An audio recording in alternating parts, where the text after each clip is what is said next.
Só me confirma se vocês estão vendo a minha tela certinho, por favor, Josi. Tá tudo ok, dá para ver. Beleza. Então vamos lá. Um pouquinho lento aqui.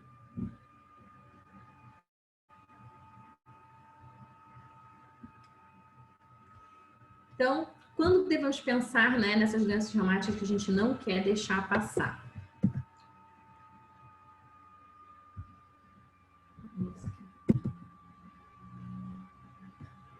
Desculpa, gente, tá super lento aqui. Eu tô passando o caso, passei slide, mas estava demorado.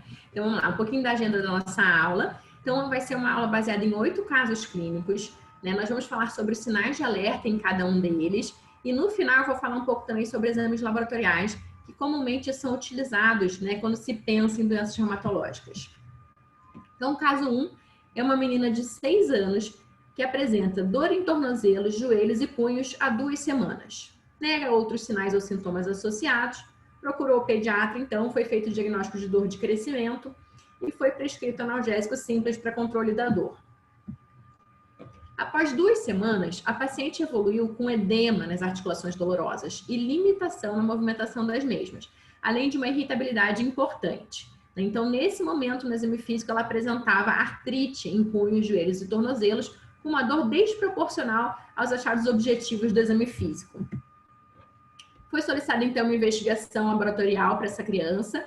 Ela tinha uma hemoglobina de 11, hematócrito de 33, um leuco de 4.300 com diferencial normal, uma plaqueta de 155.000, um VHS de 89 e um PCR de 110, sendo a referência aqui menor que 10. Já chama um pouco a atenção aqui, né, que a gente tem um VHS e um PCR muito aumentados, uma plaqueta muito normal, né? Então, quando a gente tem uma reação inflamatória, uma prova de atividade inflamatória muito aumentada, a gente normalmente vai ver também trombocitose, né, que acompanha essa reação inflamatória, assim como o leucocitose vão acompanhar também. Então, essa plaqueta muito normal, quase baixa, chama bastante atenção aqui. Além disso, foi solicitada na investigação desse caso, dessa artrite aguda, né, sorologias para EBV, CMV, parvovírus, toxoplasmose e ASO, eram todas negativas, e foi solicitada aí no parcial de urina normal e uma urocultura negativa. Então, essas eram as radiografias dessa criança. Então, foi pedido raio-x de tornozelo, né, porque ela tinha artrite de tornozelo, e ela apresentava essas lesões líticas, tá, com, ó, reação periosteal, vejam aqui, ó, a elevação do periósteo, tá, bilateral, né? Então aqui também eu vejo a lesão lítica, né, com a elevação do periósteo, tá? Foi solicitada também radiografia de punho, né? Ela tinha artrite em punhos, mesma coisa, lesões líticas com reação periosteal aqui, tá? E foi solicitado então, devido aos achados, né, dessa radiografia, um mielograma, e essa criança tinha o diagnóstico, teve então o diagnóstico de LLA. Então, a artrite aguda é uma causa frequente, né, de procura no pronto-socorro, no consultório. E o que a gente tem que pensar quando vem uma criança para a gente com artrite aguda? A gente tem que pensar, em primeiro lugar, em artrite viral, né? Então, a causa mais comum de artrite aguda na infância é vírus mesmo, né? Eu posso ainda ter artrite reativa. Eu tenho que lembrar da febre reumática, que é uma causa importantíssima de artrite aguda, que a gente não quer deixar passar, né? Principalmente ali na faixa etária típica de 5 a 15 anos, eu vou sempre lembrar de febre reumática. E eu tenho que pensar também em neoplasias, tá? Então, neoplasias, principalmente as hematológicas, elas podem abrir o quadro com queixas musculoesqueléticas, incluindo não só artralgia, mialgia, mas também incluindo artrite, né? Então, artrite nem sempre é doença reumatológica. Essa é a primeira lição dessa aula, né? Aliás, uma coisa que eu aprendi muito na minha residência de reumatologia pediátrica é que antes de pensar em doença reumatológica, a gente sempre precisa pensar em doenças infecciosas e em doenças neoplásicas, porque elas mimetizam muitas vezes doenças reumatológicas, né? E podem confundir muito o diagnóstico, e o tratamento é oposto, né? Então, por exemplo, eu preciso ter um quadro de infecção, eu não posso imunossuprimir esse paciente porque eu vou piorar o quadro, né? Embora mesmo as neoplasias sejam raras na infância, elas ainda são mais comuns do que as doenças reumatológicas na infância, que são mais raras ainda, né? E como a gente sabe, todas as doenças reumatológicas são baseadas em critérios, né? Nenhuma doença reumatológica tem um exame que vai lá e fecha o diagnóstico, que é aquela doença. E esses critérios todos são sempre na ausência de outros diagnósticos, né? Então, a gente, antes de pensar em doença reumatológica, sempre lembrar de infecções e neoplasias, tá? Quais eram os sinais de alerta desse caso? Bom, essa criança ela teve um diagnóstico inicial de dor de crescimento, né, que atualmente é chamada de dor musculoesquelética benigna da infância. Num primeiro momento, ela não tinha artrite, ela tinha só dor, né? Mas, embora a dor de crescimento tenha um padrão típico, né, e o diagnóstico, a suspeição realmente é feita pela anamnese e pelo exame físico, mesmo quando a gente acha que é dor de crescimento, o ideal é fazer uma investigação laboratorial de imagem mínimas, para justamente afastar certos diagnósticos que podem ser graves e podem mimetizar essa condição benigna, né? Então, nessa avaliação laboratorial mínima, o que a gente vai pedir? Um hemograma, para afastar, por exemplo, leucose, né? VHS, PCR, porque eu tenho que ter atividade normal, se eu acho que é uma dor de crescimento. Um nível sérico de vitamina D, então a 25-hidroxivitamina D, é importante porque eu posso ter uma deficiência de vitamina D como causa da dor óssea daquela criança e eu tô achando que é dor de crescimento, né? E função tireoidiana, TSH e T4 livre, porque as disfunções tireoidianas podem cursar com manifestações musculoesqueléticas relativamente inespecíficas também. E além disso, é recomendado que se faça avaliação de imagem nessas crianças, tá? Então, um raio-x, né, bilateral, para justamente a gente afastar lesões ósseas, como foi nesse caso, né, como tinha presente nesse caso. Neoplasias ósseas, osteomosteoide, por exemplo, pode mimetizar uma dor de crescimento, né? Displasias esqueléticas. Então, várias condições que podem aparecer ali no raio-x que poderiam mimetizar uma dor de crescimento. Então, a gente pode e deve suspeitar desse diagnóstico, sim, ele existe.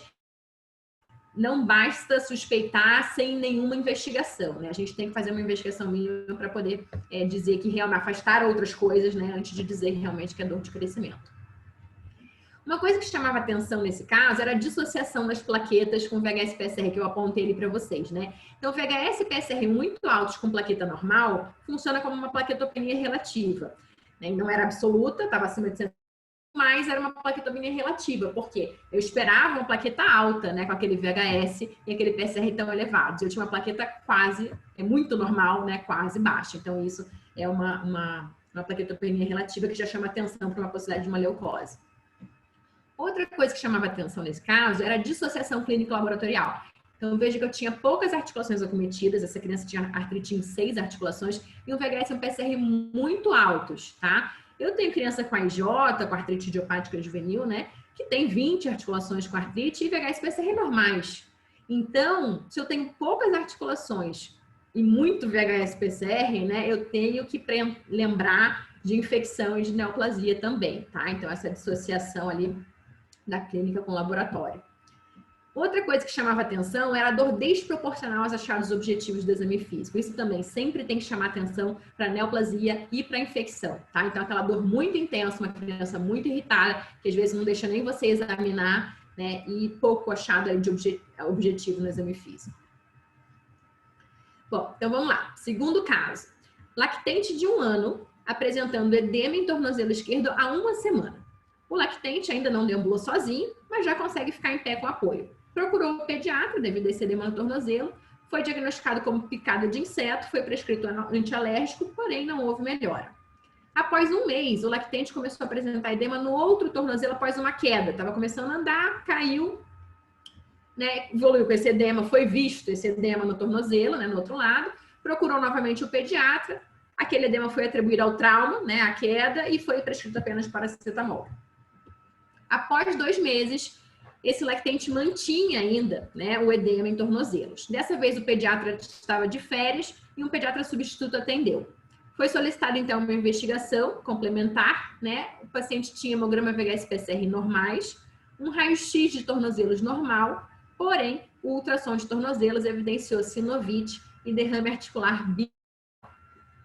Nossa criança teve diagnóstico de artrite idiopática juvenil, né? E uma coisa importante sobre essa doença, gente, é que o pico de início dessa doença é entre 1 e 3 anos. Então, é uma idade muito precoce, né? Que a gente muitas vezes não pensa em doença reumatológica nessa idade.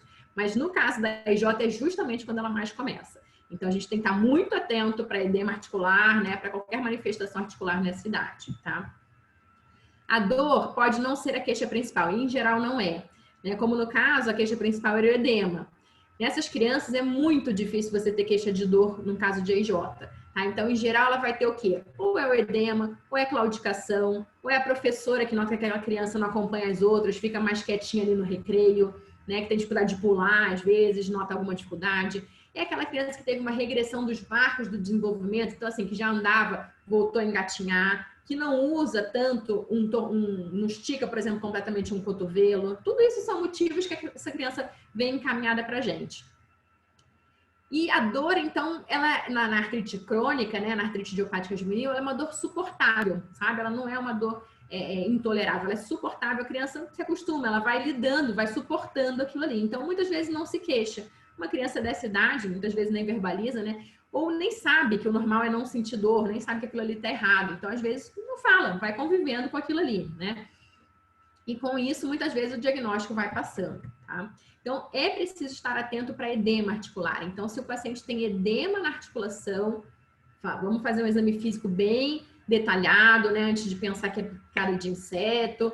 Vamos, se tem dúvida, né? Porque nessa idade, justamente é difícil você avaliar a articulação nessa idade muitas vezes, porque o bebê, ele tem aquela pezinhos gordinhos, né? Então, às vezes você fica em dúvida, puxa, será que é edema articular? Do lactente que é gordinho, tem dúvida, pede um ultrassom, né? Então, como nesse caso, o ultrassom acabou fazendo ali o diagnóstico de sinovite derrame articular.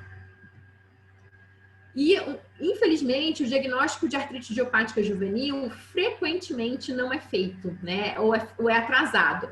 Então, assim, tem um estudo brasileiro que mostrou que 84% dos casos de artrite idiopática juvenil, que é a doença reumatológica crônica mais comum, né, na infância, 84% teve um diagnóstico inicial equivocado. Então, isso acabou levando um atraso, né, no início do tratamento, que no caso desse estudo foi de, em média, 1 ano e meio, né, de atraso no tratamento. E, infelizmente, o atraso no diagnóstico e no tratamento podem levar a diversas sequelas que são preveníveis, né, no caso da artrite idiopática juvenil. A gente tem que lembrar ainda que essa doença pode cursar com uveíte associada, né? E a uveíte mais típica da IJ é a uveíte crônica, que é assintomática, uma uveíte anterior, né? Crônica, e ela é assintomática. Então, ela não dá olho vermelho, ela não dá queixas, né? E muitas vezes a criança vai perdendo a visão de forma silenciosa, né? Então, da mesma forma que ela não se queixa de dor, muitas vezes ela não se queixa que está perdendo a visão. Já tive paciente que chegou no consultório quando começou a se bater nos móveis, aí a mãe viu que alguma coisa estava errada, levou no oftalmologista e a criança já tinha perdido a visão praticamente toda, né? Já estava quase cega por uma uveíte. Então, ela vai cursando de forma silenciosa. Se você tem um diagnóstico de AIJ, isso não acontece. Por quê? Porque a gente faz o encaminhamento periódico para o oftalmologista para fazer o rastreamento dessa uveíte. Então, a gente detecta de forma mais precoce, trata e a criança não cursa com a perda da visão. Além disso, né, a gente tem riscos de sequelas associados a esse atraso no tratamento. Então, por exemplo, a dismetria de membros. Então, a criança que tem uma artrite sem tratamento, no joelho, por exemplo, uma perna começa a crescer mais que a outra, né? Uma dismetria maior que 1 centímetro já é significativa. Já pode fazer com que essa criança fique manca para o resto da vida, né? Por causa da diferença ali no tamanho dos membros. A micrognatia, então, crianças com comprometimento de ATM bilateral, acabam tendo umidade facial, que também vai acompanhá-las para o resto da vida, né? Não tem como reverter. Tá? Osteoporose, então, é sabido que as crianças com artrite idiopática juvenil têm uma baixa massa óssea, né? Tem uma massa óssea menor do que crianças da mesma idade que não tenham essa doença. E isso, claro, vai predispor a osteoporose no futuro. O desenvolvimento de contraturas, subluxações, erosões e a redução da acuidade visual naqueles pacientes com uveíte. Então, tudo isso são sequelas que podem ser prevenidas com tratamento adequado. Então, botei algumas fotos aqui para vocês. Então, aqui, ó, aqui eu tenho uma criança com uma artrite crônica, né, de joelho esquerdo, vejam o edema aqui, com uma dismetria de membros. Então, vejam que o membro inferior esquerdo é maior que o direito, tá? Aqui uma micrognatia importante, né, associada a um comprometimento de ATM bilateral. Então, essa criança que tinha AIJ com artrite de ATM bilateral. Aqui eu tenho contratura já, né, de quirodáctilos, subluxação aqui da primeira metacarpofalangiana. Então, sequelas que podem ser prevenidas. E aqui eu tenho um paciente com uveíte. Essa é uma exceção, na verdade, tá? Esse tem o olho vermelho, né? Então, essa aqui é a uveíte aguda, que está associada a apenas um tipo de AIJ, que é o subtipo artrite relacionada à entesite. Ele é o único que vai dar artrite aguda, que vai dar olho vermelho, tá? Botei só para ilustrar. Mas a maior parte das uveites, né, na AIJ é silenciosa. Ela não dá olho vermelho e não dá sintoma. Só vai ser vista pela avaliação oftalmológica. Ainda falando de artrite idiopática juvenil, a gente tem que lembrar que os exames laboratoriais e o raio-x, em geral, são normais nessa doença, tá? Então, mesmo, como eu falei, a gente pode ter criança com 20 articulações com artrite e VHS PCR totalmente normais. Então, essa normalidade laboratorial não afasta a inflamação. E o raio-x também é normal, até que a doença seja mais avançada e tenha sequelas, né, como erosões. O fator reumatoide e o FAN não auxiliam no diagnóstico. Isso é importante porque muitas vezes, quando se pensa em doença reumatológica, se solicita esses exames. Aliás, muitas vezes como um combo, né, os dois juntos. E eles não ajudam em nada, por exemplo, no diagnóstico de artrite idiopática juvenil. Eles podem ser positivos ou negativos, né? Não fazem o diagnóstico e nem excluem o diagnóstico dessa doença. Para que a gente usa, então, na IJ? A gente usa para classificação e prognóstico. Então, crianças com IJ que tenham fator reumatoide positivo, tem uma doença mais agressiva, de pior prognóstico, e eu vou ter que ser mais agressiva no tratamento também, tá? E as crianças com IJ que têm um FAN positivo, têm mais risco de uveíte, então precisam ser encaminhadas com maior frequência ao oftalmologista para detecção precoce dessa alteração, caso ela ocorra. Então, se você tem um caso de uma criança que tem artrite crônica, você tem suspeita de IJ, pode encaminhar para o especialista independente dos exames, né? Porque, como eu disse, eles podem não te ajudar. Então, eles podem vir positivos e não ser IJ, né? Porque a gente sabe que esses exames podem ter falsos positivos, e no final eu vou falar um pouquinho mais sobre isso. E eles podem vir negativos e criança ter IJ, né? E aí você, às vezes, acaba se confundindo. Não, os exames são negativos, então talvez não seja doença reumatológica. E aí começa a investigar para o outro lado e com isso vai atrasando o diagnóstico dessa criança. Então, tem suspeita de doença reumatológica, tem artrite crônica, pode encaminhar para o especialista independente do resultado desses exames. E o que a gente tem de sinais de alerta nesse caso 2, então? O edema articular, né? O edema articular sempre tem que ser um alerta para a gente, não dá para ignorar. Claudicação, claro, né? Sempre vai ser um sinal de alerta que a gente tem que encaminhar essa criança, seja para o ortopedista ou para o reumatologista, dependendo ali, né, do que está causando essa claudicação. Outra coisa que a gente tem que prestar atenção, na característica da dor articular. Então, é uma dor de característica inflamatória, isso sempre vai ser sinal de alerta, né? Porque a gente sabe que a criança pode ter dor de crescimento, né? Ela pode ter dor quando brinca mais, corre mais, ok, né? Mas a dor de característica inflamatória sempre requer avaliação adicional. Como é que é essa característica? Então, é aquela dor que já está presente quando a criança acorda de manhã e vai melhorando ao longo do dia, né? É aquela dor que melhora com a atividade física e piora com o repouso. É aquela dor que está associada à rigidez matinal, muitas vezes, né? A criança pode claudicar, pode ter sinais inflamatórios associados, então rubor, calor, edema, né? Então, tudo isso tem que chamar a nossa atenção se a dor tem característica inflamatória. Diferente da dor de característica mecânica, né, que está mais associada às condições benignas ou ortopédicas. Se a criança tem rigidez matinal, e isso a mãe geralmente não traz na história, então a gente tem que perguntar, né? É um sinal de alerta também. Como é que eu pergunto isso? Geralmente eu pergunto, como é que ele anda quando acorda de manhã? E às vezes a mãe vai falar, ele anda que nem um velhinho, né? Ele anda duro, parece um robozinho. Então isso é rigidez matinal e é importante a gente quantificar isso em termos de minutos, né? Ou horas, que às vezes pode demorar, porque dá também uma noção ali da intensidade, né? Do acometimento articular daquela criança. E ficar atento no exame físico a sinais que indicam cronicidade, porque às vezes a mãe vem com uma história aguda, teoricamente aguda, ele caiu, tá com dor no joelho, né, tá inchado. Quando você vai examinar a criança, já tem atrofia muscular, já tem dismetria de membros, são sinais de cronicidade. Então isso é importante porque muitas vezes a queda, ela chama a atenção para uma articulação previamente inflamada. Então, é muito frequente a gente pegar diagnóstico de artrite após uma queda, sabe? Não é que a queda cause artrite, de forma alguma, mas quando a criança cai, todo mundo vai olhar, né? Todo mundo presta atenção e às vezes vê lá um inchado. Nossa, naquele edema nada tem a ver com a queda. Ele já estava ali, mas ninguém tinha noção, não estava reclamando de dor, né? Então, muitas vezes é visto dessa forma. No exame físico, se tem sinais de cronicidade, mesmo que a história supostamente seja aguda, tá? Terceiro caso, menino de 9 anos que apresenta dor em quadris associada à claudicação há 2 dias, então um quadro bem agudo, né? E febre de 38. Procurou o pronto-socorro, teve um diagnóstico de sinovite transitória de quadril e foi prescrito ibuprofeno. Melhorou completamente após 2 dias. Porém, depois de 3 meses, ele apresentou dinofagia e febre, tá? Teve um diagnóstico de amidalite e foi prescrito amoxicilina por 7 dias. Após 2 semanas, ele evoluiu com dor em joelhos e tornozelos, com febre e claudicação. Ao exame, o que ele apresentava? Edema, dor e limitação em joelhos e tornozelos, né? Caracterizando, então, artrite de joelhos e tornozelos. E o restante do exame físico, absolutamente normal. Foi solicitada uma investigação laboratorial, que demonstrava uma hemoglobina de 10,8, hematócrito de 31, um leuco de 15,200 com diferencial normal, plaqueta de 478 mil, um VHS de 102 e um PCR de 156, valor de referência menor que 10. As sorologias para EBV, CMV, toxoplasmose e parvovírus foram solicitadas, né, por ser um quadro de artrite aguda, e eram negativas. Além disso, ele tinha uma ASO negativa e uma anti-DNase B de 502, então acima ali da referência, essa sim positiva, né?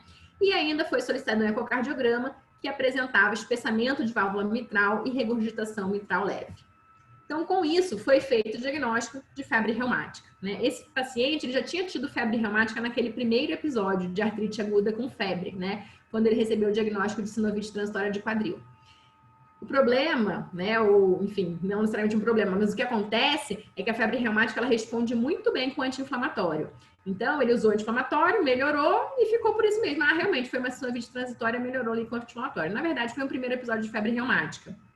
Que, como não foi feito o diagnóstico, não foi estudada a profilaxia secundária, o paciente fez uma recidiva de febre reumática, né, e acabou, então, evoluindo com uma cardite, tá? Então, a febre reumática sempre precisa ser considerada em artrites agudas, né? Então, aquele menino lá, ele teve uma artrite aguda no primeiro episódio. Então, a gente tem que lembrar, tem que investigar a febre reumática. Lembrar também que a cardite pode ser silenciosa. Então, assim, a ausência de sopro no exame físico não afasta a cardite. Tem que pedir ecocardio. Em todo caso que você suspeitar de febre reumática, com ou sem sopro, tem que solicitar o ecocardio, tá? Lembrar de solicitar também Desculpa, eu estava falando do ecocardio, né? Lembrar de solicitar também o eletrocardiograma, tá? Porque o eletro, ele pode me trazer um critério menor para a febre reumática, que é o aumento do intervalo PR, né? E se eu não fizer o eletrocardio, eu não vou ter esse critério, eu posso perder um critério porque eu não procurei. Lembrar também de solicitar ASO e anti-DNase B na suspeita de febre reumática. Por quê? Geralmente o pessoal solicita só ASO, né? Quando suspeita de febre reumática. Só que a ASO, ela pode ser negativa em até 20% dos casos de febre reumática, né? Então, eu não consigo diagnosticar todos os casos e a evidência de estreptococcia recente é obrigatória, né? O critério é obrigatório para o diagnóstico de febre reumática. Então, para eu não perder esses 20% que tem ASO negativa, eu associo a solicitação sempre de anti-DNase B também. Solicitando os dois, eu tenho uma chance de 95% de conseguir comprovar essa estreptococcia recente. Então, melhora bastante, né, a minha chance de fazer o diagnóstico, tá? Vejam que na história, inclusive, ele tinha uma ASO negativa, né, nesse caso. Não esperar a história de amidalite prévia para suspeitar de febre reumática. Isso é importante, porque uma grande parte das amidalites pode ser assintomática, né, e uma grande parte das febres reumáticas pode não ter história de amidalite prévia, tá? É uma doença aguda, né? Mas ela pode ter sequelas crônicas. Então, assim, é uma doença que, trate você ou não, ela vai melhorar em 4 semanas, mas pode cursar com a cardite, né? Que aí sim vai ser uma sequela que pode ser pro resto da vida.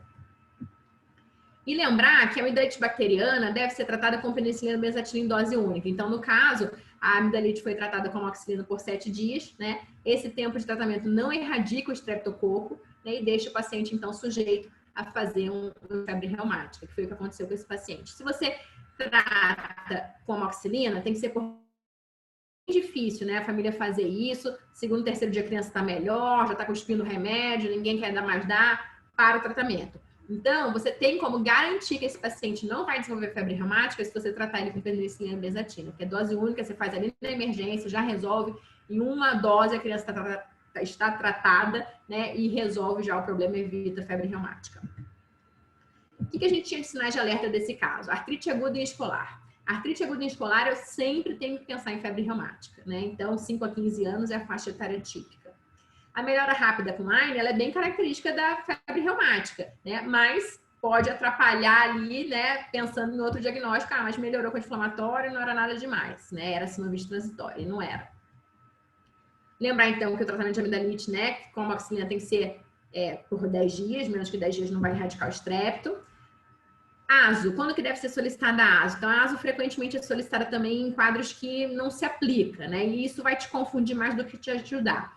Então, eu tenho que solicitar a ASO em quadro de artrite aguda. Por quê? A artrite aguda é compatível com febre reumática, né? Eu não vou pensar em febre reumática se você tem um quadro arrastado, dor em membros. Isso não é febre reumática. Febre reumática dá um quadro de artrite aguda, no máximo 4 semanas, como eu disse, trate você ou não, tá? Qual é o problema de solicitar ASO fora da indicação correta? A ASO, ela aumenta, atinge o pico, né, 3 a 5 semanas depois da infecção estreptocócica. Depois disso, ela pode demorar até 6 meses para normalizar, tá? Então, se você tem uma ASO aumentada, isso pode indicar uma infecção que foi há 5 meses atrás, né? Então, a gente realmente só deve solicitar a ASO para ela servir, né, para diagnóstico e não atrapalhar quando a gente tem suspeita de febre reumática. E aí eu vou fazer curva de ASO, vou fazer 2 dosagens com intervalo de 2 semanas, porque aí sim eu vou conseguir, se houver uma variação significativa no título de ASO nesse período de 2 semanas, isso indica infecção recente, tá? Se houver uma variação mínima, né, não significativa nos títulos de ASO nessas 2 semanas, essa é a infecção que eu estou procurando aqui na investigação de febre reumática, tá? Então, lembrando, né, ASO só vou solicitar em quadro de artrite aguda. Caso 4. Lactente de 1 ano e 7 meses apresenta febre, chegando até 38,5, há 7 dias, sem nenhum outro sintoma. O exame físico, absolutamente normal. Foi feita, então, uma investigação de infecção urinária, né? Então, lactente com febre sem foco, 7 dias, mas parcial de urina era normal e a urocultura negativa. No 10º dia de febre, ele foi reavaliado e apresentava, então, hiperemia de orofaringe e uma adenomegalia cervical esquerda de 2 centímetros. Foi considerada a hipótese de mononucleose, né? Então, febre mais arrastada ali, com hiperemia de oro, adenomegalia cervical, e foram solicitados exames laboratoriais. Então, ele tinha uma hemoglobina de 10,5, um autóxido de 30, um leuco de 15,400 com diferencial normal, plaqueta de 477 mil, um VHS de 70, um PCR de 66, referência menor que 10, e a sorologia para IBV e CMV estavam em andamento ainda. No 12º dia de febre, então, sai o resultado, né, dessas sorologias para CMV e EBV e foram negativas. E nesse dia, o lactente começa a apresentar taquicardia, mesmo na ausência de febre, né, durante o exame físico de reavaliação. Foi solicitado, então, um ecocardiograma e o lactente apresentava um aneurisma em coronária direita. Então, essa foi uma doença de Kawasaki incompleta, né, que não foi diagnosticada a tempo, não foi tratada a tempo, e o paciente evoluiu, então, com a tão temível complicação dessa doença, né, que é o aneurisma de coronário, tá? Bom, a doença de Kawasaki completa, ou típica, né, quase todo mundo conhece, tá? Mas eu vou repetir os critérios aqui. Então, quando é que eu tenho Kawasaki? Se eu tenho febre, há pelo menos e 4 daqueles 5 critérios, né? E quando é que eu vou pensar em Kawasaki incompleto? Quando eu tenho febre há pelo menos 5 dias, mas eu não tenho os 4 critérios, eu tenho apenas 2 ou 3. Aí eu vou pensar em Kawasaki incompleto. Vamos lembrar esses critérios. Então, o exantema é polimorfo, né? Então, assim, o raste do Kawasaki basicamente pode ser qualquer raste. Ele pode ser macular, papular, urticariforme. Ele só não pode ser vesicular ou bolhoso, né? E não pode ser petequial purpúrico, tá? Qualquer outro tipo de raste pode ser compatível com a doença de Kawasaki. Segundo critério são as alterações de extremidades, né? Então, na fase aguda, a alteração de extremidade mais típica é o quê? O edema, o eritema de mãos e pés, né? E na fase de convalescença, a gente pode ter a descamação. Geralmente é alguma descamação de extremidade, né? Então, periungueal, tá? Que vai ser característica ali, mas é mais tardia. Terceiro critério são as alterações de lábios ou cavidade oral. Então, o lábio pode ficar edemaciado, fissurado. Na cavidade oral, eu posso ter a famosa língua em framboesa, né, ou em morango. E posso ter hiperemia de orofaringe, tá? A hiperemia de orofaringe entra como um critério também. O quarto critério é conjuntivite bilateral não purulenta. Então, aquele paciente que tem hiperemia conjuntival, bilateral, mas sem secreção. E o quinto critério, menos frequente, né? É a adenomegalia cervical, que para ser critério de Kawasaki tem que ser maior ou igual a 1,5 centímetro e unilateral, tá? Então, no Kawasaki incompleto, eu vou ter febre há pelo menos 5 dias com apenas 2 ou 3 desses critérios. Então, não fecho para Kawasaki, né? Mas eu tenho que pensar. Claro, gente, que eu vou ter que afastar outras causas, né? Então, uma criança com febre há mais de 5 dias, com raste, com hiperemia de oro e com adenomegalia cervical, pode ser uma mononucleose, né? Eu posso ter uma escarlatina. Então, eu tenho que afastar outras causas antes de dizer que é Kawasaki, tá? Mas se eu tenho, então, essa suspeita de Kawasaki incompleto pelos critérios clínicos, né? Eu vou ter que fazer o quê? Avaliação laboratorial para definir se vai fechar para Kawasaki incompleto ou não. Então, o Kawasaki, ele tem que ter atividade inflamatória aumentada. É uma vasculite sistêmica, né? Então, eu não vou ter probabilidade inflamatória normal. Então, se eu tenho VHS maior ou igual a 40 ou PCR maior ou igual a 3, e basta um ou outro, não precisa ser os dois, né? Eu já vou ter que pensar realmente em Kawasaki incompleto. Isso fala muito a favor de Kawasaki incompleto. E aí, eu vou partir para a avaliação laboratorial que a gente chama de suplementar. Então, são 6 alterações laboratoriais ali, né? Que se o paciente tiver 3, pelo menos, daquelas, né, junto com febre, há pelo menos 5 dias e 2 ou 3 critérios de Kawasaki e atividade inflamatória aumentada, eu vou fechar o diagnóstico de Kawasaki incompleto e estou autorizado a tratar, tá? Então, quais são essas alterações laboratoriais? Anemia para a idade, aqui não tem um ponto de corte, tá? Qualquer anemia para a idade vai ser incluída. Leucocitose acima de 15 mil, trombocitose acima de 450 mil após o 7º dia de febre, né? Então, a trombocitose é muito comum no Kawasaki, mas ela é mais tardia. Então, se você não tem ali antes do 7º dia, isso não afasta, né? Você vai ter que recoletar o exame mais para frente, tá?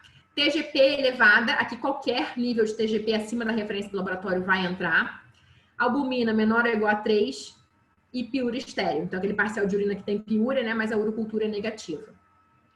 E além disso, claro, a gente sempre que suspeitar de Kawasaki vai pedir um ecocardiograma, né? Ele pode ser normal, mas se vier aneurisma de coronária, então ecocardio alterado, claro, isso já vai fechar o diagnóstico de Kawasaki incompleto, mesmo que eu não tenha 3 daqueles laboratórios suplementares ali, né? Porque o aneurisma de coronária ele já é suficiente, junto com a febre, com os 2 outros critérios para fechar, tá?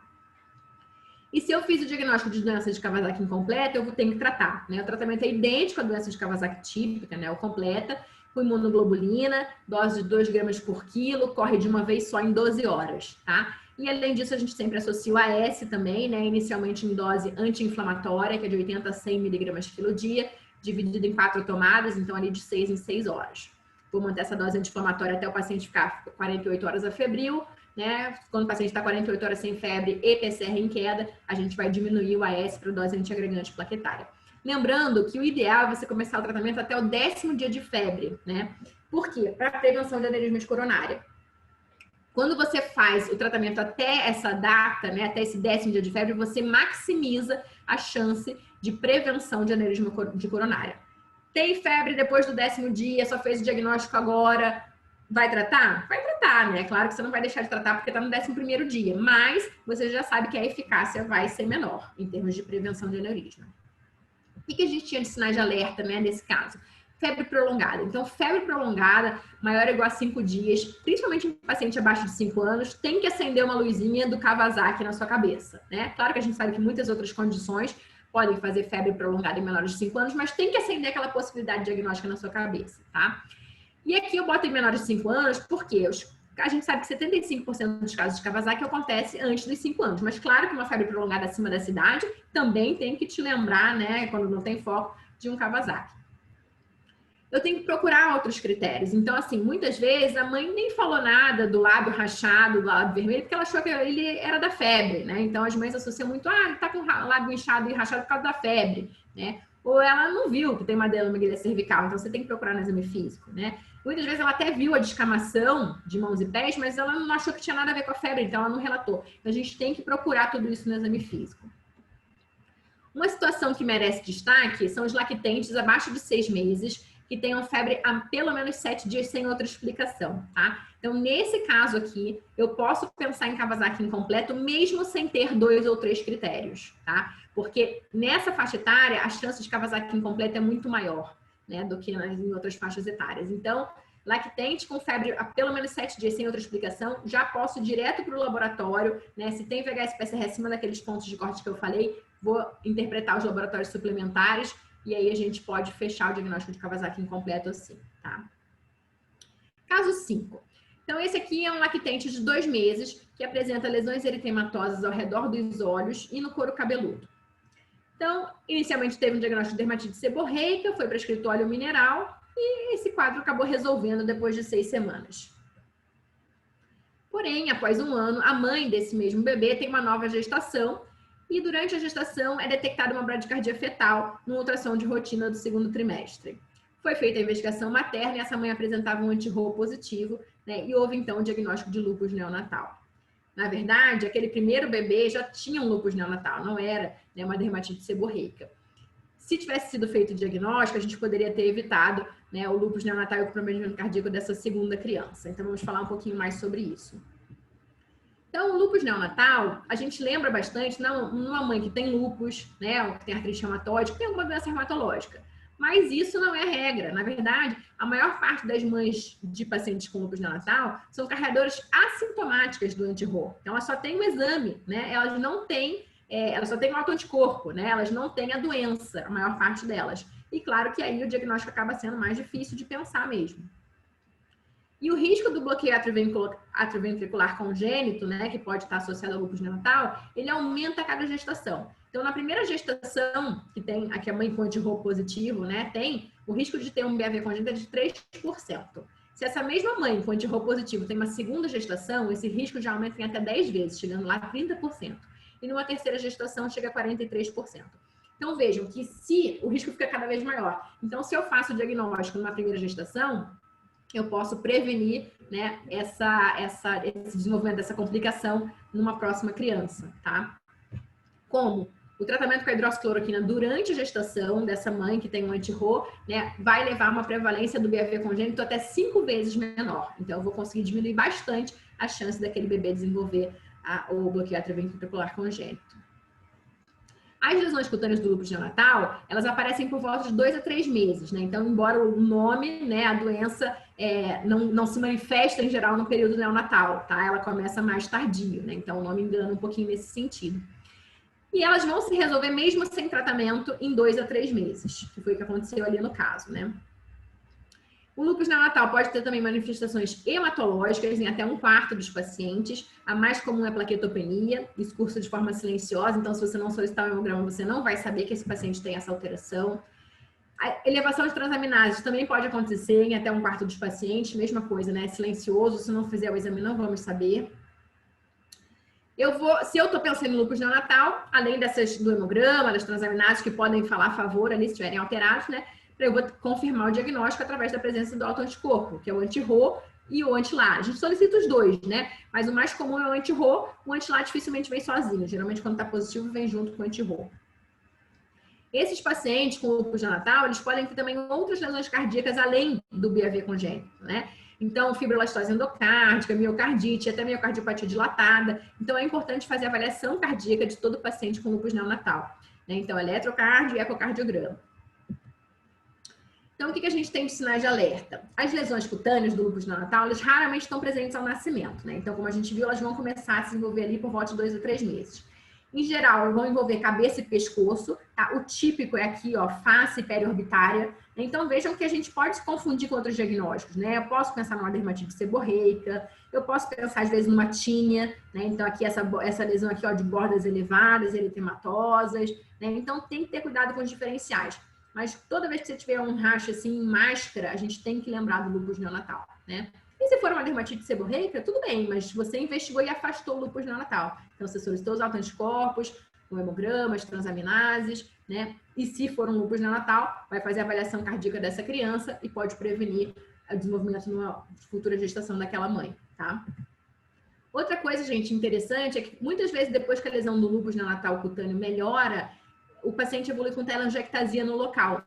Isso pode chamar atenção. Aquela dermatite seborreica que depois ficou com telangiectasia, não era dermatite seborreica. Então, pode ter sido um lúpus neonatal. Ainda dá tempo, às vezes, de você fazer a investigação cardíaca, né? Ou até prevenir ali o desenvolvimento numa gestação futura, como a gente já falou.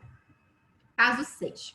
Então, esse é uma adolescente do sexo feminino, de 13 anos, que apresentou dor e edema em joelhos e punhos. Já vinha apresentando isso há 4 semanas. Além de uma febre esporádica, que não foi aferida nesse período. Foi atendida no pronto-socorro, foram solicitados exames, uma hemoglobina de 11, um hematócrito de 33, um leuco de 6.400 com uma linfopenia, ali 960 linfo, plaqueta de 168 mil, VHS de 88, PCR negativo e uma ASO de 450, então elevada, né? Foi feito um diagnóstico de artrite reativa pós-streptocócica e prescrito benzetacil. Porém, antes de liberar a paciente, foi a troca de plantão. E a plantonista noturna era reumatologista pediátrica. Esses casos, gente, todos são reais, né? Alguns eu adaptei um pouco, assim, para facilitar aqui a apresentação, mas todos são casos reais e por isso são tão ilustrativos, assim, né? De coisas que realmente a gente não quer deixar passar. Então, no caso, a reumatologista pediátrica reavaliou, né, esse paciente que ela assumiu no plantão e na anamnese dirigida foi visto algumas outras coisas. Então, assim, uma coisa que eu sempre ensino para os meus residentes, que já me salvou de muitos apuros, é nunca comprar um diagnóstico, né? Então, sempre que a gente pega um paciente novo, eu começo a avaliação do zero. Eu recomeço a anamnese, eu recomeço o exame físico, como se fosse a primeira vez que aquele paciente está sendo visto. Porque, às vezes, o teu colega pode ter errado, né? E, no final, é você que vai liberar. Então, às vezes, está no final do plantão, já está cansado, né? Enfim, e a gente pode errar a qualquer momento. Então, realmente, eu sempre começo do zero. E aí, revendo a anamnese dessa paciente, ela tinha ainda adinamia, tinha emagrecimento de 4 quilos em um mês. Então, isso não tinha sido mencionado na história, né? Mas é um super sinal de alerta. E no exame físico completo, ela apresentava ainda vasculite em pálato, que não tinha sido detectado anteriormente. Foi solicitada, então, investigação adicional, né? Por causa desses achados de anamnese e exame físico.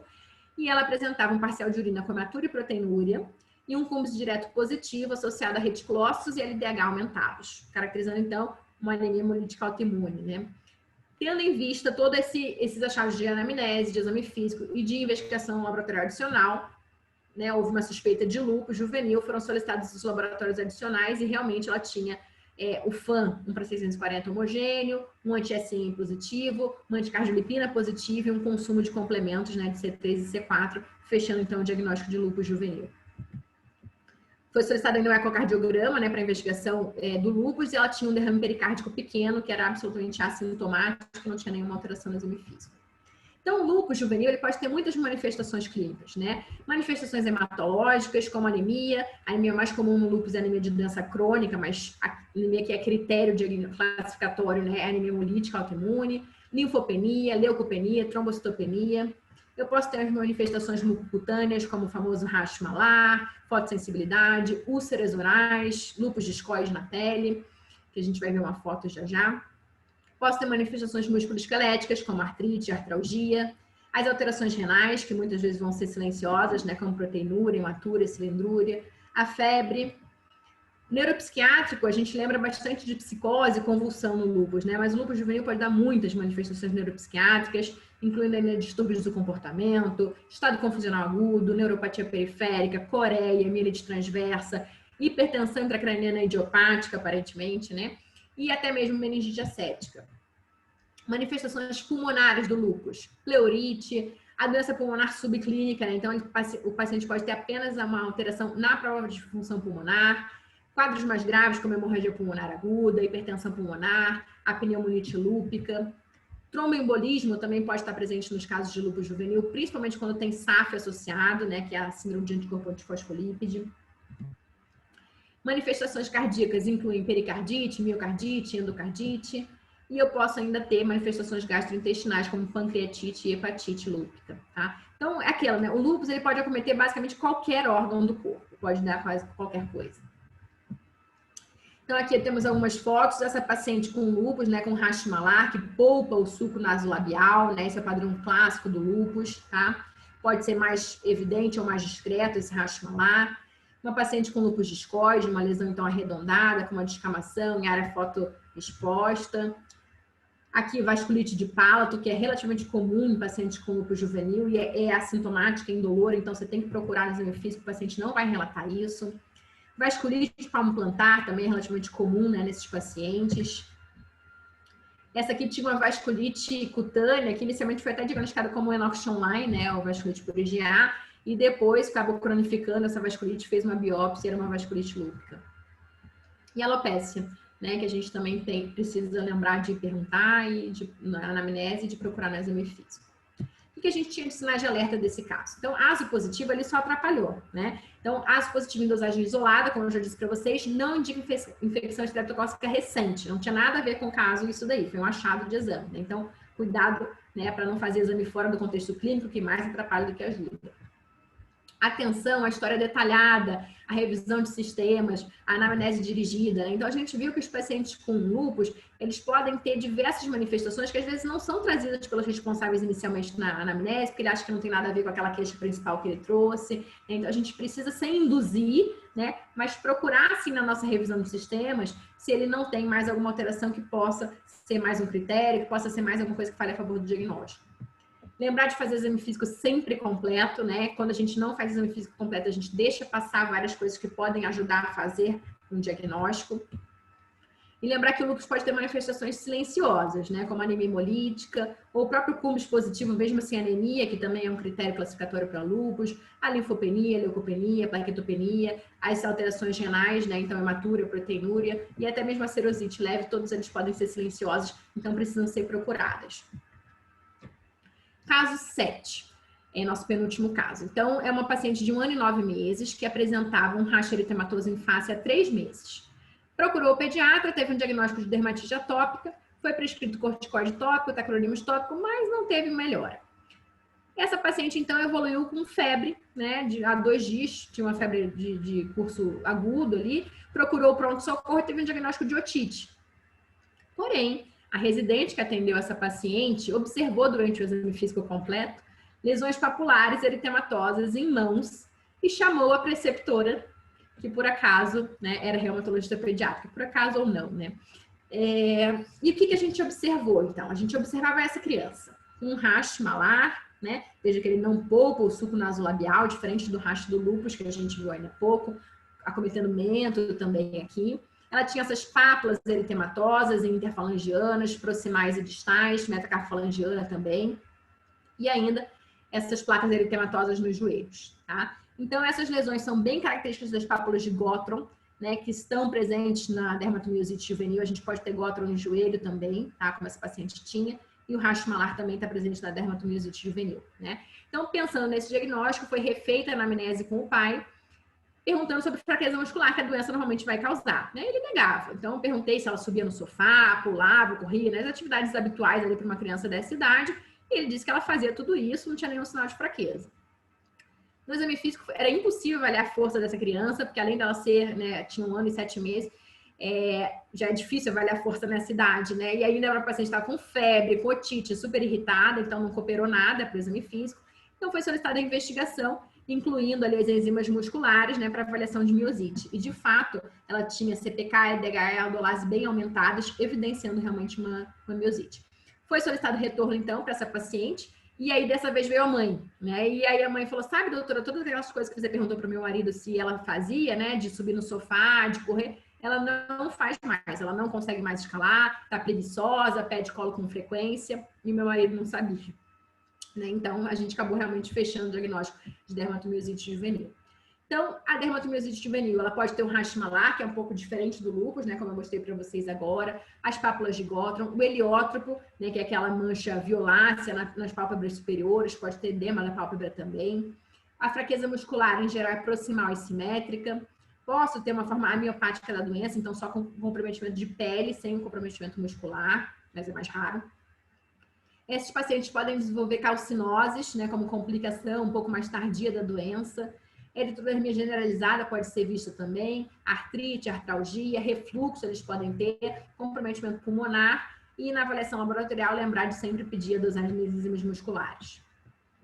O que a gente tinha de sinais de alerta, né, nesse caso?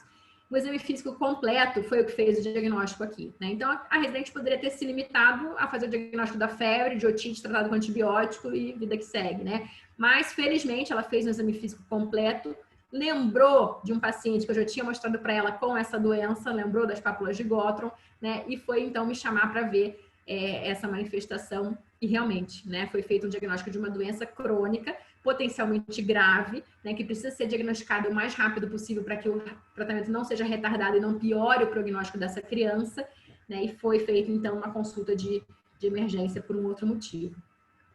Cuidado com dermatite atópica que não melhora, tá? Então, né, tem que ficar atento para esses... Sempre rever um diagnóstico quando não está melhorando com o tratamento correto e usual. A fraqueza muscular, ela pode não ser percebida, então é preciso fazer uma avaliação sistemática da força muscular. Então, fazer a avaliação da força muscular no exame físico, né? Claro que dependendo da idade isso é difícil, e a gente vai ter que tentar usar dados da anamnese ali para tentar ver se a criança ainda está conseguindo fazer as coisas, né, que denotam ali a força muscular normal. A consulta de emergência pode diagnosticar mais do que a queixa principal, né? Então, sempre estar atento aí a outros achados de anamnese e exame físico que você pode fazer diferença na vida de uma criança. E nosso último caso é um menino de 10 anos apresentando feridas nas pontas dos dedos há 6 meses. A mãe relata ainda que em algumas ocasiões ele apresenta cianose em mãos associada a dor no local, principalmente nos dias frios. Foi avaliado então por um dermatologista que diagnosticou de Raynaud e orientou usar luvas em dias mais frios. Após 6 meses, ele retornou à dermatologia devido a lesões papulares nas interfalangianas. Foi solicitada, então, uma investigação, né? O FANDEL recoleta, então, dados da vida real, né? Parcial de urina normal, um hemograma só com uma eosinofilia, né? E VHS-PCR negativos. Foi, então, encaminhada à reumatologia pediátrica. Na anamnese dirigida no ambulatório de reumatologia, a mãe relatava ainda que ele acordava parecendo um velhinho, né? Então, isso indica rigidez matinal, né? Que tinha uma duração de 30 minutos, nesse caso.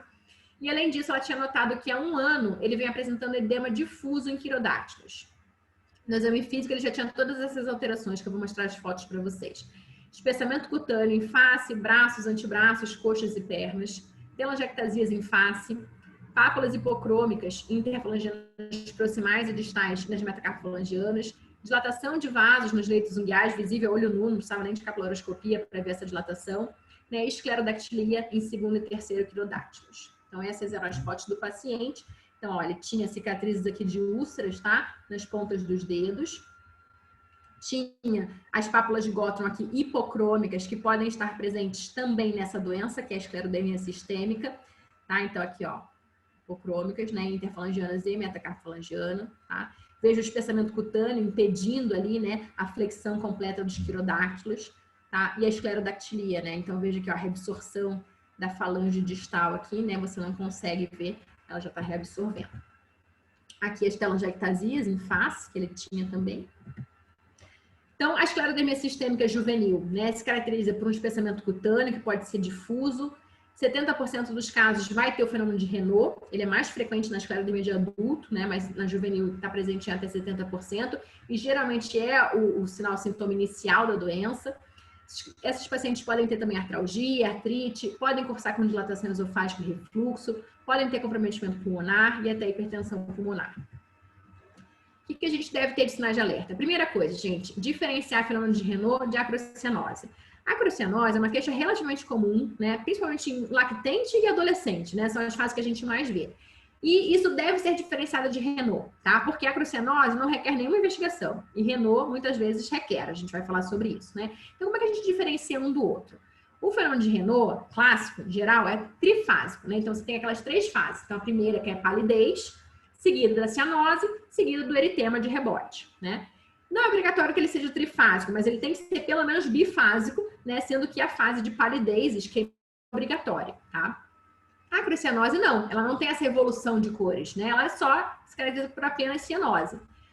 E outra coisa que te ajuda no exame físico a fazer essa diferenciação, então a anamnese já ajuda a diferenciar, né? Se foi bifásico, trifásico ou só monofásico, só cianose. E o exame físico vai te ajudar também como?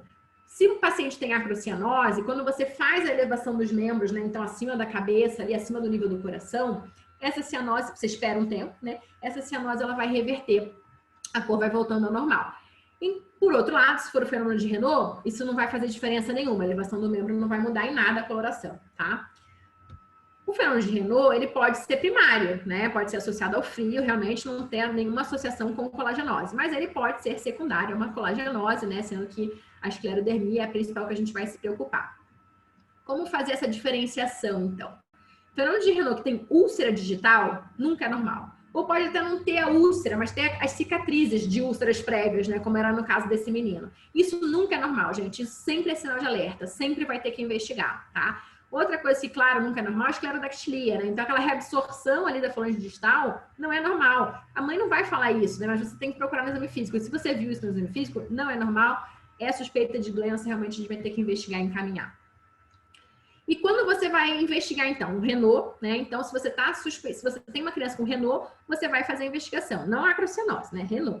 Fenômeno de Raynaud, a gente vai fazer uma investigação básica para toda criança que tenha, que é o quê? O FAM e a capilaroscopia, né? Então, se você tem FAM negativo, capilaroscopia normal, isso provavelmente é um Raynaud primário, eu não preciso me preocupar, né? A capilaroscopia pode me dar dados muito precoces sobre a esclerodermia, por exemplo, então ajuda bastante, tá? E para terminar, eu quero falar rapidamente sobre esses exames laboratoriais. A gente vê na prática que, frequentemente, quando há... Ou então, assim, aquela criança que está meio esquisita, não sei o que é, pode ser reumatológico. Vou solicitar aqui um fotoreumatoide para ver se isso não é reumatológico, né? E isso, gente, não funciona dessa forma, tá? Esses exames não servem como triagem para doença reumatológica. Por quê? Primeiro, porque eu tenho uma porcentagem da população normal, rígida, que pode ter FAM e fator reumatoide positivo. Né? Então, na infância, por exemplo, 15% das crianças saudáveis pode ter FAM positivo. Outro fator de confusão é que a principal causa de falso positivo de FAM e fator reumatoide são infecções, né? Então, criança tem infecções virais recorrentes. Então, muitas vezes, colheu perto de uma infecção ali, vem um falso positivo. Ou colheu um FAM, por exemplo, num quadro de artrite aguda. Era uma artrite viral, vem um FAM positivo. Só vai te atrapalhar, não vai ajudar em nada, tá? Então, eu posso ter doença reumatológica com FAM e fator reumatoide negativo, né? E então, assim, a ausência, né? A negatividade deles também não afasta o diagnóstico. E eu posso ter crianças saudáveis com esses exames positivos. Então, entendem como, fora do contexto clínico muito correto, esses exames mais atrapalham do que ajudam, tá? Então, e a asa é a mesma coisa, né? Como a gente falou lá atrás, durante a aula, eu posso ter uma asa aumentada que indica infecção estreptocócica há 5 meses atrás, né? Então, isso não vai me ajudar em nada, tá? E não vai fazer diagnóstico de reumatismo, né? Não tem reumatismo no sangue, isso não existe. Então, realmente, esses testes só devem ser solicitados a ASO, uma suspeita de febre reumática, um quadro de artrite aguda, né, com suspeita de febre reumática, e o FAM e fator reumatoide vão ser solicitados no caso de artrite crônica, né? Então eu tenho que solicitar FAM se eu estou suspeitando de lúpus, de dermatomiosite, de esclerodermia. E fator reumatoide basicamente só serve para 2 doenças na reumatologia pediátrica, que é a IJ, né, como eu disse, não é para diagnóstico, mas para prognóstico, e para Sjögren.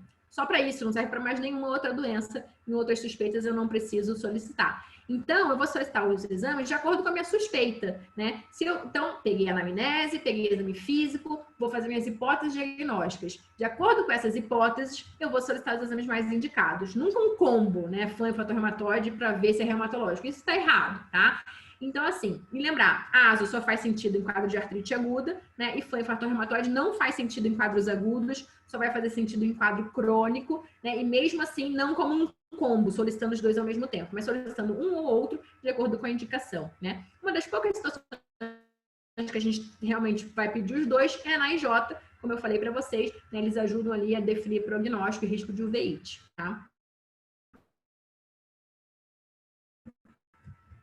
Então, só para terminar, você suspeita de uma doença reumatológica, pode encaminhar, nós teremos o maior prazer de atender esse paciente e, se for necessário, a gente vai fazer a solicitação desses exames. Então, isso é uma dica, na verdade, no sentido de que esses exames não te atrapalhem, né, e não sejam o único motivo de encaminhamento de uma criança saudável que acaba indo para o especialista, tá? Então, eu agradeço muito a atenção de vocês.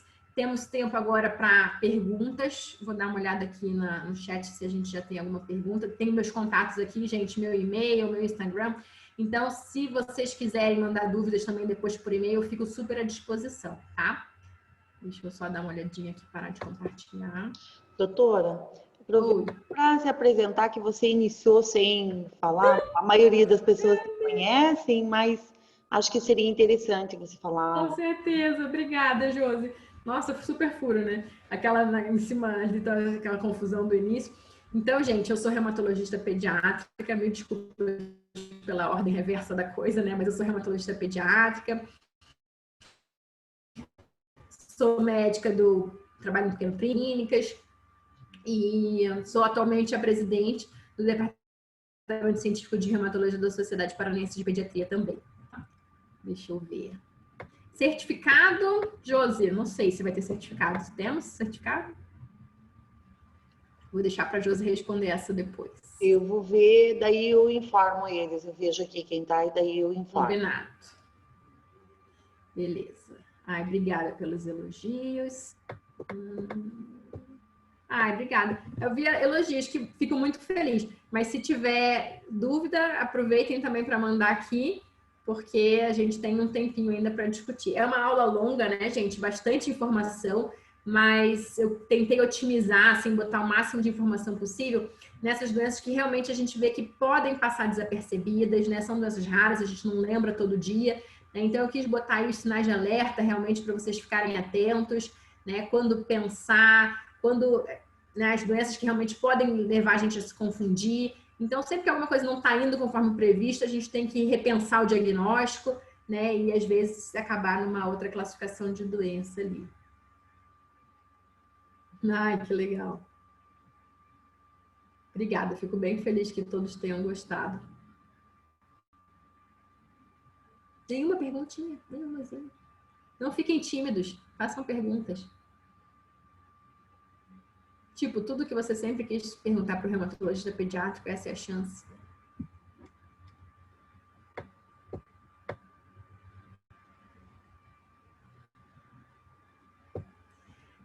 Fica lá gravada? Acho que sim, né, Josi? Então a aula foi gravada. A aula foi gravada e se você autorizar, a gente sobe ela no YouTube, fazer uma capa, colocamos no site da SPP com o link para subir ela no YouTube. Beleza. Obrigada, Valdecir, me fez uma pergunta. Então, qual o tratamento para dor do crescimento? Então, Valdecir, isso é ótimo, né? Porque é o dia a dia do pediatra isso daí, né? E essa é uma condição que realmente pode, deve ser diagnosticada pelo pediatra, né? E manejada pelo pediatra. Não precisa encaminhar mesmo para o especialista essa condição. Assim como, por exemplo, os transtornos do espectro da hipermobilidade, né? Que é outra causa frequente de dor em membros que também pode ser diagnosticada e manejada pelo pediatra. Mas então, em termos de tratamento, então, primeira coisa, assim, antes de falar de tratamento, só relembrar, né? Que para a gente fazer o diagnóstico, a história é muito sugestiva, né? O exame físico tem que ser normal, mas eu tenho que ter aquele laboratório básico ali normal antes de fechar esse diagnóstico realmente, e o exame de imagem, tá? Um raio-x. E em termos de tratamento, o que é? A primeira coisa é orientação, né? Na verdade, é o mais importante, tá? Então, aquilo que a gente fala, né? A consulta terapêutica. Então, só de você esclarecer para a mãe que não é doença, que não é reumatismo, que aquilo é uma condição benigna, né? Ela já tira um peso das costas dela, tá? Então, ela já vai encarar de outra forma da próxima vez que a criança tiver dor. A própria criança, quando é maiorzinha, também presta atenção naquilo, já entende. Ah, não, tudo bem, não é doença, tudo bem eu ter essa dor, ela já se assusta menos, né? Porque muitas vezes essa dor é intensa, a criança acorda de madrugada berrando de dor, chorando. E isso assusta a família, né? Então, se você fez um diagnóstico que é dor de crescimento, e hoje em dia a gente chama de dor musculoesquelética benigna da infância, por quê? Porque essa dor nada tem a ver com crescimento, na verdade, né? Mas para o leigo, para as famílias, eu ainda chamo de dor de crescimento, porque eles conhecem essa nomenclatura, né? E quando você fala isso para eles, eles aceitam muito bem esse diagnóstico e ficam tranquilos, né? Porque é uma entidade conhecida e que eles sabem que é benigna. Então, a orientação já é tudo, né? Então, você já vai falar para aquela família, olha, nos dias que a criança brincar mais, correr mais, você já sabe que ele vai ter dor, isso é normal, não tem problema, né? Em termos de tratamento, o que funciona muito? Massagem, né? Então, a mãe, às vezes, a maioria das vezes ela já faz isso, né? Parece instintivo de mãe. Mas, às vezes, não fazem, você tem que orientar, olha, faça uma massagem quando ele tiver essa dor, né?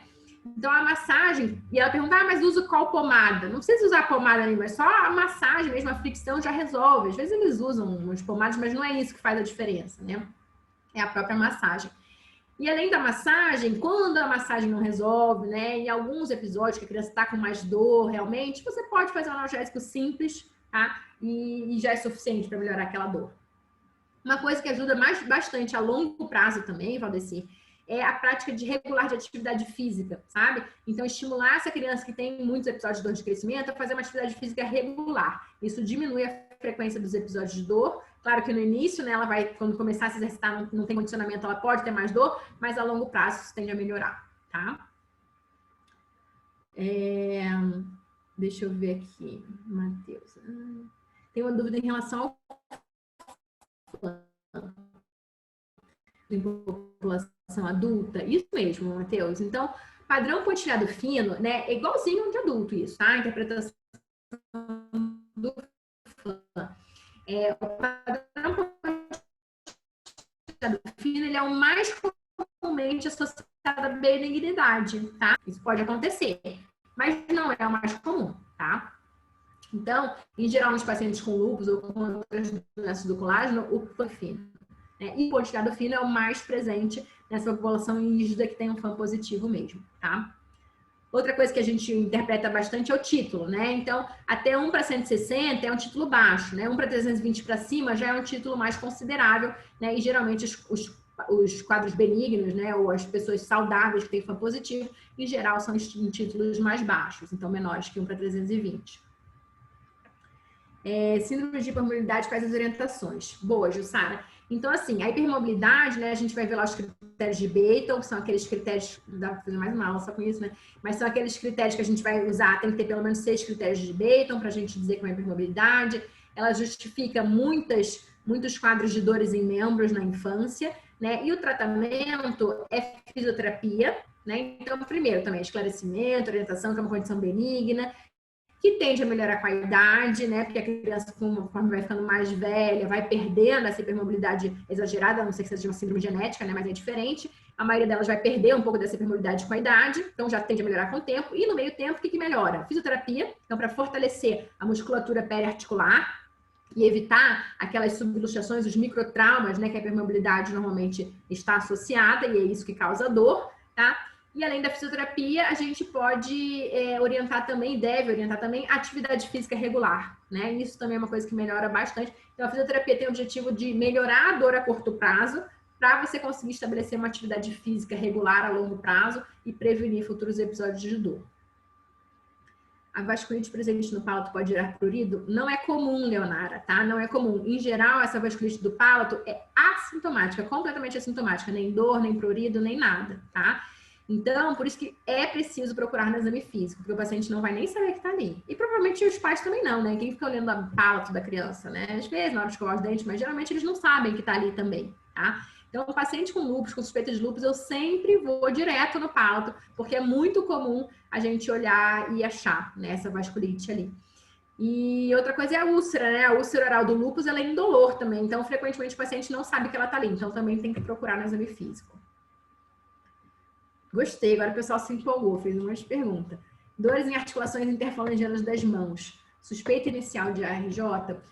Bom, então assim, ó, primeira coisa a gente vai ter que ver se essa dor tem característica inflamatória ou não, né? Então, se ela tem uma característica inflamatória, eu vou pensar mais em artrite, tá? Outra coisa, é uma artrite aguda ou é crônica, né? Porque a artrite idiopática juvenil, ela é um quadro crônico, então tem que ter mais de 6 semanas de evolução. Claro que todo quadro crônico um dia foi agudo, né? Porque começou. Mas a gente só pode fazer um diagnóstico de EJ quando é um quadro crônico. Então, realmente, quando já tem mais de 6 semanas de evolução. Então, é difícil de responder assim, sem esses outros dados, entendeu? Se só dor em articulação interfalangiana já vai ser uma suspeita. Não é um local comum de dor em criança, né, rígida, tá? Mas realmente a gente vai ter que ver a característica da dor. Se tiver dúvida, faz imagem, né? Ou ultrassom ou ressonância, se permanecer a dúvida. Então, para te ajudar a ver se realmente aquela dor inflamatória, né, se traduz em artrite ou não. Porque às vezes o exame físico é difícil, né? Teoricamente, a dor interfalangiana que seja por artrite, você já vai ver no exame físico. Você vai ver edema da interfalangiana, limitação, né? Então, isso já caracteriza clinicamente a artrite. Mas, às vezes, né, se você não tem tanta experiência com o exame musculoesquelético, isso pode gerar dúvida. E aí a imagem pode te auxiliar. Se você não tem imagem disponível, pode encaminhar para o reumatologista pediátrico, que a gente vai avaliar e tirar essa dúvida, tá? Obrigada, gente, aqui. Criança com diagnóstico de artrite reumatoide juvenil. Realiza acompanhamento com especialista com qual frequência e até quando? Beleza. Gente, uma coisa só que eu quero aproveitar aqui, já que muita gente está falando da RJ, que esse era o nome anterior, né, antigo da artrite idiopática juvenil. Por que mudou essa nomenclatura? Porque ela dava uma ideia de que a doença era igual à artrite reumatoide do adulto. E não é. Na verdade, só 3 a 5% das RJs tem a característica igual à artrite reumatoide do adulto, que é aquela evolução poliarticular, com fator reumatoide positivo, tá? Então, só para vocês saberem que realmente essa nomenclatura mudou, então, para a IJ, né? Artrite idiopática juvenil, tá? Mas, enfim, é a mesma doença que vocês estão falando, né? Só uma observação para vocês saberem. Então, com que frequência acompanha? Depende do que ela está usando, tá, Daniela? Então, assim, por exemplo, uma criança que está usando anti-inflamatório ou metrexato, máximo a cada 3 meses. Até porque eu tenho que fazer o controle clínico e laboratorial, né, dessa criança, em relação aos possíveis efeitos colaterais que as medicações podem causar, tá? Com especialista, estou entendendo que você falou reumatologista pediátrico, né? Em relação ao oftalmologista, depende da idade de início da artrite, de quanto tempo ela já tem artrite e se foi positivo ou não, tá? Então, nos casos com mais fatores de risco, né? Então, idade de início precoce da artrite, pouco tempo de evolução ainda, então a doença ainda tem pouco tempo, né, de diagnóstico, e FAM positivo, esses têm maior risco de uveíte.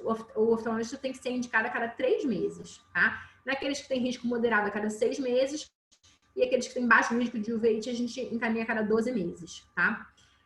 Agora, ainda falando do especialista, que eu não sei qual você perguntou ali, então ainda falando do reumatologista pediátrico, se é uma criança que tem uma artrite que está em remissão, sem medicação, a gente vai espaçando esse acompanhamento, né? Então, pode ser a cada 4 meses, a cada 6 meses. Uma criança que já está em remissão há muito tempo, às vezes uma IJ monoarticular, era uma articulação só acometida, podemos passar acompanhamento até mesmo para anual. Mas a gente sempre acompanha, tá? Até quando? Até eles ficarem adultos, porque a gente sabe que a doença é crônica, né? E mesmo quando ela está muito tempo em remissão, ela pode voltar. Eu geralmente acompanho, teoricamente, os pacientes até 18 anos, né? Mas eles não ficam, eles sempre ficam mais tempo. Então, seja por dificuldade de desapegar do pediatra, né? Eles têm aquele vínculo, doença crônica, né? A gente cria muito vínculo com a família e com o paciente. Seja por medo, né, de ir pro adulto, o médico de adulto é diferente, né? Trata diferente, não é tão paternalista que nem a gente, né? Então, eles vão ficando, sabe? Mas também mais que 21 eu não tendo mais não, porque daí já é muito adulto, né? Então, foi para faculdade, casou, teve filho, isso aí já tem que ir pro adulto, não tem jeito. Tá bom? Mais alguma pergunta?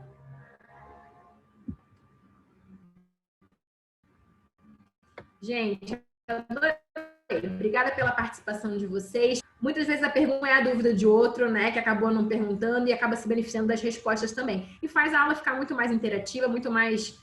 a gente traz mais informações, né, que eu não pude dar durante a aula por causa do tempo, já era uma aula longa, mas nas perguntas eu tenho chance de trazer ainda mais informações, tá bom? Certificado, não sei te responder, então a Josi vai mandar depois essa resposta para vocês, tá? Que bom, temos até estudantes, fico muito feliz mesmo que vocês tenham gostado, tá bom? Então, se quiserem mais informações, como eu disse, tem meu Instagram, eu estou sempre publicando coisas sobre as doenças reumatológicas na infância, que eu acho que é importante a gente conhecer, né, cada vez mais. Às vezes é um aspecto ali que desperta no Instagram, você, opa, tem que estudar mais sobre isso, eu não sei isso, então te estimula a estudar, te estimula a conhecer mais, né? E deixei meu e-mail ali também à disposição, quando precisarem, tiverem dúvidas sobre um caso, podem me escrever, de verdade, gente, eu gosto de discutir caso, quem é meus residentes sabe que pode me ligar, pode me mandar mensagem, que eu sempre discuto, sempre ajudo numa boa, tá bom? Então, um abraço a todos e boa noite. Obrigada pela presença. Boa noite, doutora. Eu coloquei o e-mail da sociedade, eles podem solicitar daí, falar comigo por lá e eu respondo a todos daí, tá bom? Boa noite e parabéns pela aula. Ótimo. Boa noite. Obrigada. Tchau, tchau.